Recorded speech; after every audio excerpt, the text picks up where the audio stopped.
আসসালামু আলাইকুম। আশা করি সবাই অনেক ভালো আছো। এই যে পয়েন্টগুলা আমি এক জায়গায় দেখলাম, এই পয়েন্টগুলা দেখার সাথে সাথে মনে হলো যে এটা নিয়ে একটা ভিডিও বানাই।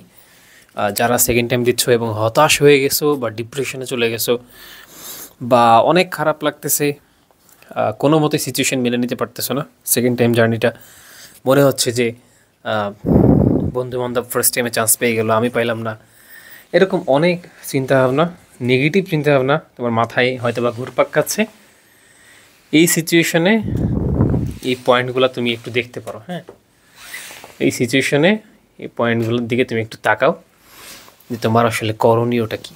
এই মুহূর্তে তোমার অনেক বেশি খারাপ লাগতেছে, বাট তুমি এই জায়গা থেকে যদি একটু আত্মবিশ্বাস নিয়ে আগাইতে পারো, তাহলে ইনশাল্লাহ আজ থেকে 2-3 মাস বা 4 মাস পর এমন জায়গায় চলে যেতে পারো যেটা তুমি আসলে জীবনেও কল্পনা করো নাই। একটু পয়েন্টগুলো দেখো।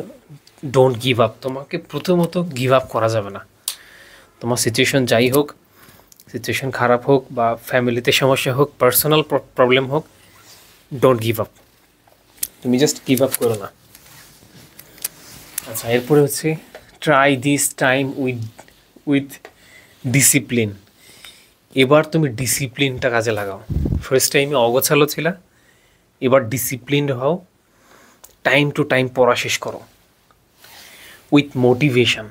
তুমি যে কাজ করতেছো একটু আনন্দ নিয়ে করার চেষ্টা করো এবং উৎফুল্ল থেকে আগ্রহ নিয়ে করার চেষ্টা করো। এবং পড়াশোনায় আগ্রহ আসবে কি কারণে?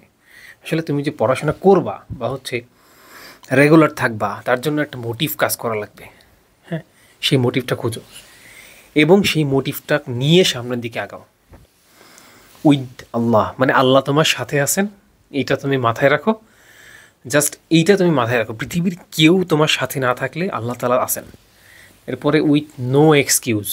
কোনো এক্সকিউজ দিও না সেকেন্ড টাইমে। কোনো এক্সকিউজ দিও না আমার প্রবলেম আছে। আমাদের কোর্সে অনেকে ভর্তি আছে, অনেকে বলে যে ভাই আমার প্রবলেম এই কারণে আমি জমা দিতে পারতেছি না, টাস্ক সাবমিট করতে পারতেছি না। মানে কোনো এক্সকিউজ দিও না। তোমার সমস্যার মধ্যেও কাজ করে যাও। বেশি দিন তো না, 2 মাস করে যাও, তোমার সমস্যার মধ্যেই কাজ করে যাও। সমস্যা কখনো শেষ হয় না, একের পর এক সমস্যা আসতে থাকে। এই জন্য এক্সকিউজ দিও না যে এই কারণে হয় নাই। মানুষকেও বললো না যে আমার ওই কারণে সেকেন্ড টাইম হয় নাই, সরি ফার্স্ট টাইমে চান্স হয় নাই, বা আমি অসুস্থ ছিলাম ইত্যাদি কাউকে বললো না। স্পেশালি এই সেকেন্ড টাইমে কোনো এক্সকিউজ দিও না পড়াশোনার ক্ষেত্রে। With dedication. ডেডিকেশন, তোমার একটা বন্ধু ডাক দিছে, তুমি চলে গেছো, পড়া পড়া রেখে চলে গেছো, আড্ডা দিচ্ছ, ঘুরতেছো, ট্যুর দিচ্ছ। এটা সময় সেকেন্ড টাইমে, মানে সেকেন্ড টাইমে এই সময় না যে তুমি ঘুরবা, ঘোরাঘুরি করবা, ট্যুর দিবা, টাইম নষ্ট করবা। সেকেন্ড টাইমে এগুলো করা যাবে না। ডেডিকেশন থাকা লাগবে যে পড়তেছো, ভালো মতো পড়তে হবে এবং ফোকাসড থাকতে হবে। হ্যাঁ, ডেডিকেশন থাকতে হবে যে তুমি অনেক কিছু ছাড়তেছো তোমার অ্যাডমিশন টাইমের জন্যে এবং অনেক কিছু ধরতেছো। হ্যাঁ, এই টাইমটাতে অনেক কিছু ধরছো, অনেক কিছু ছাড়ছো। That is called dedication.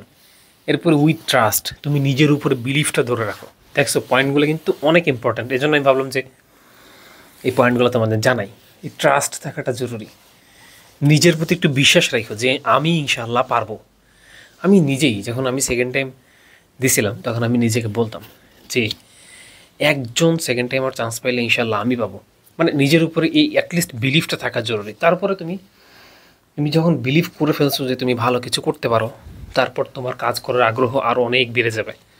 আচ্ছা, এরপরে উইথ ফুল পোটেনশিয়াল, মানে তুমি এত বেশি পড়াশোনা করো যেন মনে হয় যে এর থেকে বেশি ভাই আমার দ্বারা আর পড়া সম্ভব না, এটা যেন মনে হয়।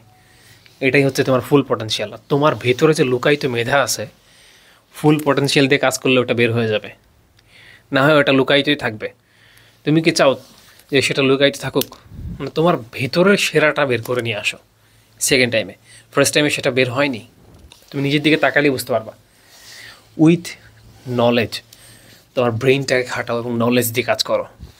আসলে এই পয়েন্টগুলা ভাবলাম যে তোমাদেরকে জানাই। আর যারা হতাশ হয়ে গেছো বা হচ্ছে মাঝে মাঝে হতাশ হয়ে যাচ্ছ পড়াশোনার ক্ষেত্রে, দেখো হতাশা থাকবে। হতাশা যত বেশি থাকবে সাকসেস তত নিকটে থাকবে। হ্যাঁ, তো হতাশার টাইমটা যাক, তুমি ধরে নাও যে ইনশাল্লাহ খুব শীঘ্রই সফল হইতে যাচ্ছ। সো এই পয়েন্টগুলো সবাই একটু মাথায় রেখে আগাও। আল্লাহ হাফেজ।